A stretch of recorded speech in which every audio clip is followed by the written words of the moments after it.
Hi everyone, and welcome to this new episode of Master of None. And today we're going to cover 7 unheard learning process for you to really boost and optimize everything that comes to acquiring a new skill. We're not going to cover the usual information today. We're going to cover really the ones that are weird but concrete, and how you can use that on a daily basis, weekly basis, to make sure that you can increase your learning speed by 4x. We'll cover this: when to learn, the how to learn, what different of little action you can take even when you're not even learning or when you're like commuting. What are all those little things that you can do to make sure that you reduce the time you spend while increasing significantly the retention? Those tips are all grounded in science. They're easy to start. They're going to be concrete. I'm going to give you as many examples and reference I can on those scientific papers and findings. And with no further ado, let's dive into the very first one. What is the ideal time for you to learn? So when it comes to time, there's really like 2 little concepts that you need to absolutely understand. What is your chronotype and what is the cognitive ideal timing for your brain to be able to ingest new type of information? Let's speak of a general approach where here someone wakes up at like 6 or 7 and then goes to bed at like 9 or 10. What has been proven and demonstrated scientifically is that they're actually a golden hour, which is the best time in the day for your brain to really be able to digest and ingest all new type of information in a way that is actually productive. Now, what's interesting is like it's all about when are you the most awake. And the first one is this window between 11 and 2 p.m. Ideally before lunch, because everything that comes into digestion when it comes to the stomach, not the brain in this case, is kind of a detractor. So if we think about the first golden hour, that would be probably like 4 to 5 hours after you wake up. This is when your brain have already kind of tackled the stress of the day, is already kind of turned on, but not necessarily fully used because you actually now have a break following that afterwards. So this first session here for you to really ingest the time is at the end of the morning and before the lunch block. Make sure that you have an hour or 2 to focus on that specific new skills. Up on the other golden hours of the day, there's actually a second one which will be at the end of the day. And this is proven that if you actually ingest some information close or not so far from bedtime, you have a better chance at retaining it. Now, we're talking here about like a very specific type of learning, which is like retention and not necessarily like practice or anything else. So this is where I will actually insist on the fact that this is something that you need to be tested on. Instead of you leaving this video and thinking this is 11 to 2 and then 5 to 7, no. Make sure that you understand what's your chronotype, early risers or night owls, and make sure you can adapt your process and your pipeline for learning here best with that. Now again, those golden hours are here and defined by where your cognitive functions are the most up to date and the most, let's say, performant. Now, the other thing that comes to timing is need to make sure that those times are also quiet, not just in terms of sound or environment, but quiet in terms of peace of mind. Emotional state is actually less intense at those time of the day between 11 to 2, because this is usually where other people also are going for lunch and you have less solicitation, for instance, less distraction, or at the end of the day where you actually can, after you put the kids to bed or anything like that, more time for yourself to actually focus on that new skill. Now, right before bedtime, again, no screen, of course, but like do it a little bit before and make sure that this is something that you can actually retain versus the one in the middle of the day, the one that's 11 to 2 or 10 to 12, based on whatever you want to learn, is something that in this case is going to be more practical learning. So if there's one thing that you need to remember from this little bit of information is that 4 to 5 hours after you wake up and 2 hours before you go to bed, those are your 2 windows for you to have your golden hours to learn best and retain the most. Switching from the when to the how, the second point in the second unheard learning habits is actually making sure that you have real life application. There is nothing more important, I would say, when it comes to practicing a learning than having something that would be applied to this real life application. So if we go back to the schedule, remember we said in the evening, this is where we have the theoretical abstract approach. But if you could, for instance, during the middle of the day, ask something that would be you putting your hands in the dirt, this is where you're actually going to optimize and multiply, scientifically proven by 2 or 3-fold, the amount of retention, but also the speed and pace at which you will learn this new skill. So concretely speaking, what does that mean? Well, if you're learning a new language, I would say make sure that in the evening you actually can put some time on learning vocabulary or listening to grammatical listening to text people speaking, or grammatical, learning your grammar or anything like that, versus if you have to do something in the middle of the day, make sure that you can engage with real people, speak yourself, go online, and you have some peer pairing with other people from this specific country that you would be open to speak with you. If you're learning, for instance, anything academic, or anything around, I don't know, chemistry or math, I would say make sure that those sections in the middle of the day are more exercise driven and you trying to practice and write down and make sure that you can actually solve the problems, versus in the evening, make sure you can actually either recite or learn those different concepts. And this is probably the best way for you to do that. So for me, for instance, for this YouTube channel, I make sure that in the middle of the day, and you can see right now with the windows, this is where I record or I try to edit, versus in the evening, this is where I try to learn and look at other creators doing the Ali Abdal part-time YouTube podcast class or anything like that, because this is, I know, think, hey, this is what I'm gonna think of tomorrow. This is, hey, you know what, this is what I'm gonna try to apply tomorrow. In this way, you optimize not only the retention because it's at the end of the day, but also the planning for the next one, while the middle of the day is where you actually apply for real what you actually learned the day before. Now, we've learned the when, the how. Now, the third point is probably one of the most paradoxical point here, but it's the importance of time constraints on your learnings. And time constraints are in twofold: the macroscopic time constraint, which is a deadline, and the microscopic time constraint, which is like a daily deadline. And how does that make sense? Well, if you actually are dedicated to learning a new skill, it is important for you to put yourself on a specific timeline. That means like after 3 months, you're gonna have an evaluation or you're gonna move on to something else. These 3 months, as paradoxical as it may seem, force your brain and your subconscious to actually push towards achieving that goal in a specific time. Our brain are usually and most of the time coded to procrastinate. If you have an exit door, this is much easier for you to actually say, well, I'm going to do that tomorrow, I'm going to do that another day. Now with a deadline, this is actually something that's a little bit more complicated. You have 3 months of your life to learn a specific language, and then you move on to something else after. Well, if you don't do it after 3 months, you would have spent and wasted those 3 months into learning something. So in order to avoid all the waste and making sure that you actually optimize this time, deadlines literally put a fire under your ass. This is something that I realize in life is actually quite vital and important. This is something that also forces you and push you to do things. But what is more interesting in my sense is the deadline on a microscopic level. For instance, for this YouTube channel that I'm trying to challenge and I'm doing right now, I cannot spend more than 5 to 7 hours a week on those videos. That means like whatever perfectionist idea I have, well, throw that to the window. You're gonna learn and you're gonna force yourself to go faster and faster because you have a window that's specifically limited. And that limitation in window force you to give everything you have during this time, but also force you to learn how to optimize during that time. Another concrete example is that if you look at some Mr. Olympia powerlifter that exist in the world, Jay Cutler and a few others, you can see sometimes a method for training that's actually quite interesting, where they would go to the gym and they would say, I have an hour and a half to do my training session. If you go to the gym and you say, I have 3 hours, or I have as much time as I want, well, that significantly reduces probably the pressure that you would put yourself on a set basis. Meaning like, it's okay, I'm not going to push myself very hard on this one because I can catch up on the next one. Well, that's an illusion. At the end of the day, you will not necessarily catch up on the other ones, but also you might actually just simply waste your time here overall.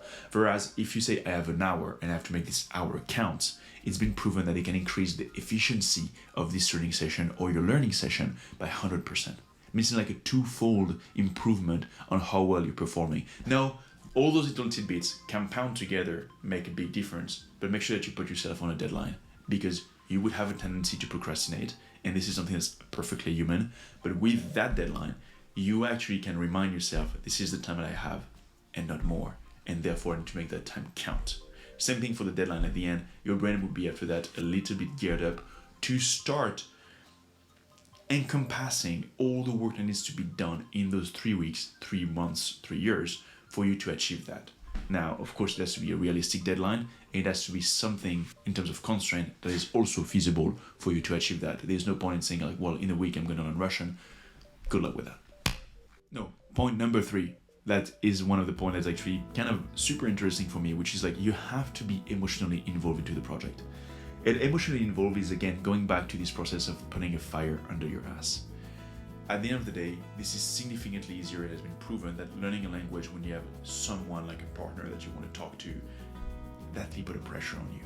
Now, it's not an unhealthy pressure. It's a healthy pressure for you because you have something at stake. If we go back to this concept of deadline that we put on ourselves, well, what if the deadline is not just like an abstract deadline of like, well, moving on to something else after, but an audition or a competition or a presentation, something that you will be evaluated by someone else and that's someone that you care about. Well, that changes a lot of things, isn't it? That's something that actually put some involvement, that actually is something that changed the game for you, and that actually is something that on those constraints put a complete new dimension. And I just found that completely mind-boggling. The simple fact that if there is love, or if there is something that I'm personally invested into, I can learn much faster. What if that's not the perfect emotional fire under your ass? I don't know what is. So again, when, how, constraint, emotions. Now, what is number 5? Well, number 5 is this process of intervaling and making sure that you're being agile and flexible. Able to mix and making sure that when you learn a skill, it's something that you can do with flexibility. Now, what does flexibility means into learning, and what does that mean into being able to increase or introduce intervaling into your processes? So intervaling is this art of being able to look at a new skill under different angles. It could be the application of these skills to different facets of your life, or it could be also simply the way of you to practice it in something a little bit new every single time. So for instance, when it comes to like learning a new piece of music at the piano, you will want to be able to actually not just focus on this one piece, but have 3 or 4 other pieces on the side that when you practice them would actually also increase significantly the retention and the skill that you would have on the main piece. So do not keep just one piece in mind, but do several of them. Or when it comes to like learning a new language, it will be the matter of like making sure that you can speak, listen, write, practice, put yourself in different situations. It could be simply understanding a new topic. It could be also like explaining yourself or writing an essay.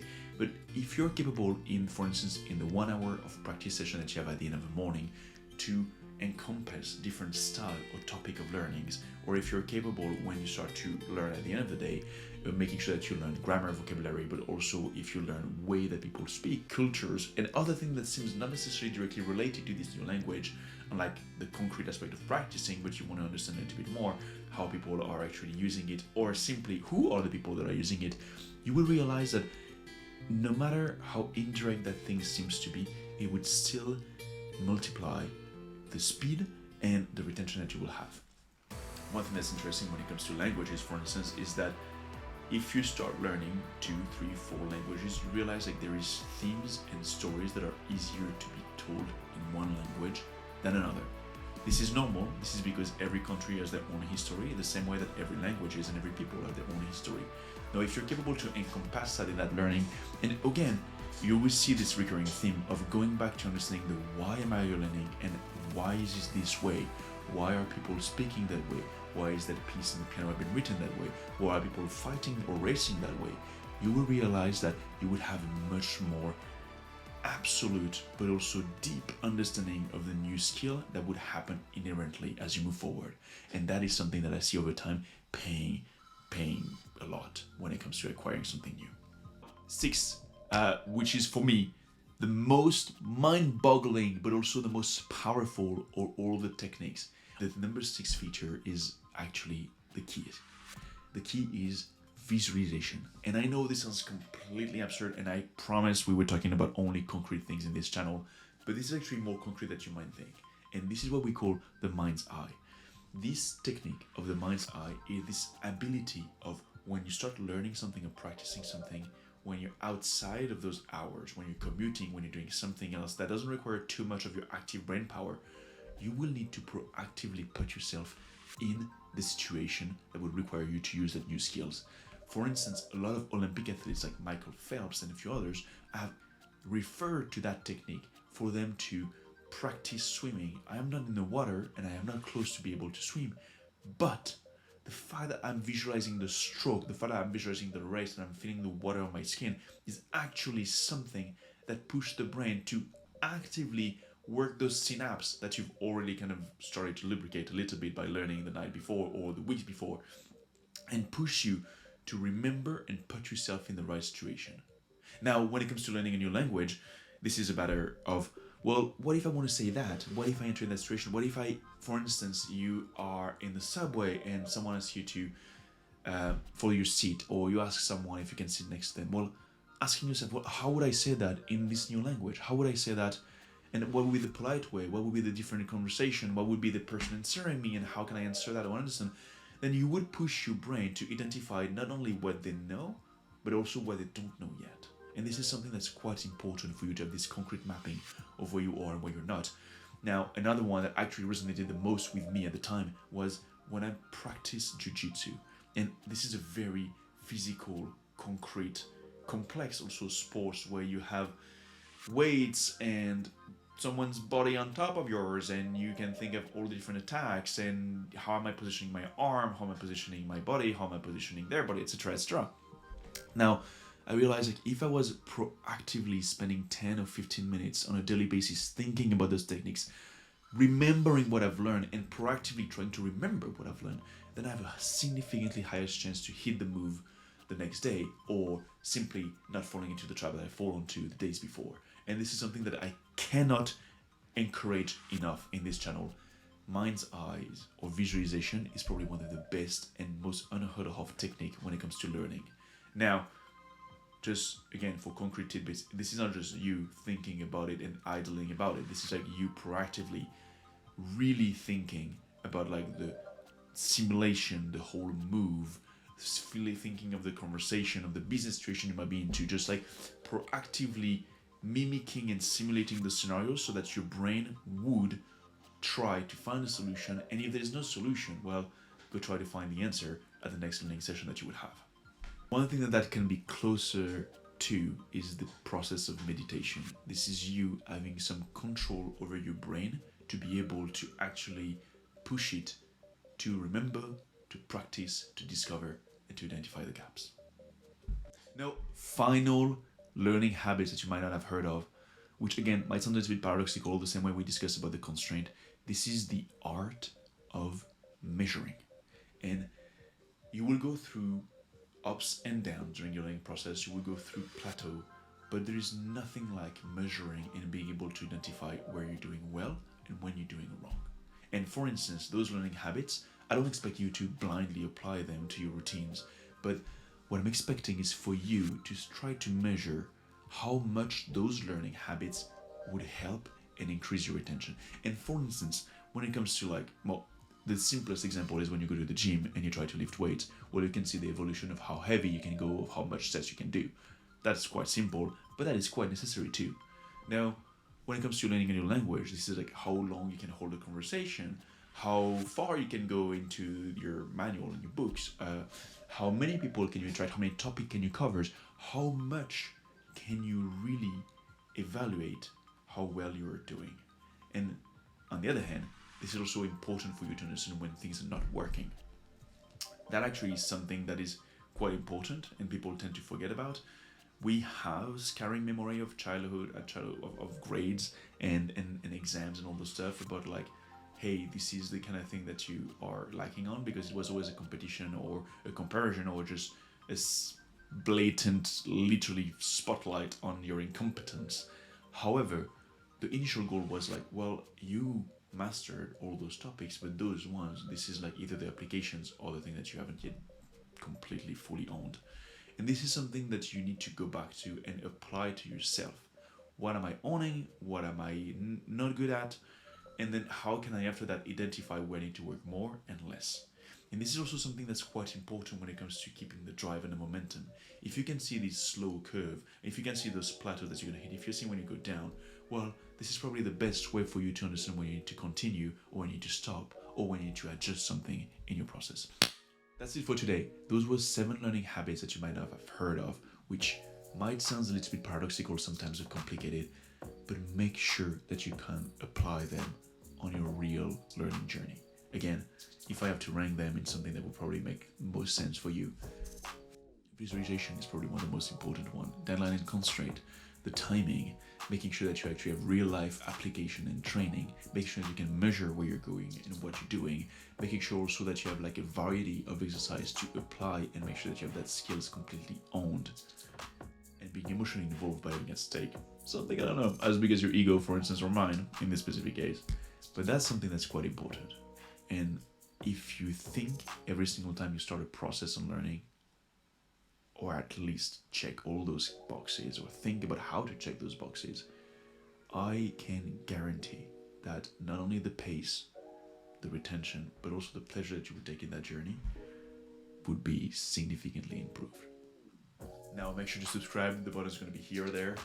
Next week we're going to cover how to make a YouTube video in a 5 hours, 7 hours process. And again, I'm also going to try to highlight through all those learning habits how I thought about it and how I've implemented it for this specific learning challenge.